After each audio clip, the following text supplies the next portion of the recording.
Everyone, welcome to healthy flavours. మీరు ఎప్పుడైనా ఆనపకాయ వడియాల్ని ట్రై చేశారా? ఈ రెసిపీ అన్నది మీకోసమేనండి. ఇవి తింటుంటే అచ్చంగా బూడిద గుమ్మడికాయ వడియాలు ఎలా ఉంటాయో అలానే ఉంటాయండి. చెప్తే గానీ తెలియదు అనమాట, అంత బాగుంటాయి. లింక్ కింద ఇచ్చాను. ప్రతి చిన్న టిప్ తో పాటు చూపించాను కాబట్టి బిగినర్స్ కూడా చాలా ఈజీగా చేసుకోవచ్చు. గుల్లగా ఇవి చాలా కరెక్ట్ గా కుదురుతాయండి. వీటిని పప్పు గాని, పప్పు చారు గాని, రసం కాంబినేషన్ తో తీసుకుంటే చాలా బాగుంటుంది. మీరు ట్రై చేసి ఎలా వచ్చినాయో కూడా కమెంట్స్ లో పెట్టండి. మీకు గనక రెసిపీ నచ్చినట్టయితే లైక్ చేయండి, షేర్ చేయండి. ఇలాంటి ఇంట్రెస్టింగ్ రెసిపీస్ కోసం హెల్దీ ఫ్లేవర్స్ ఛానల్ ని సబ్స్క్రైబ్ చేసుకోండి. ఈ వడియాల్ని సంవత్సరం పొడుగునా మనం ఎప్పుడైనా పెట్టుకోవచ్చు. ఆనపకాయ దొరికే సీజన్ అంతట్లో కూడా పెట్టుకోవచ్చు.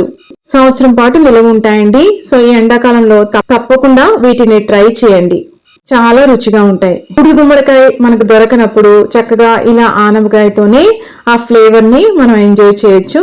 ట్రై చేసి ఎంజాయ్ చేయండి. Thank you.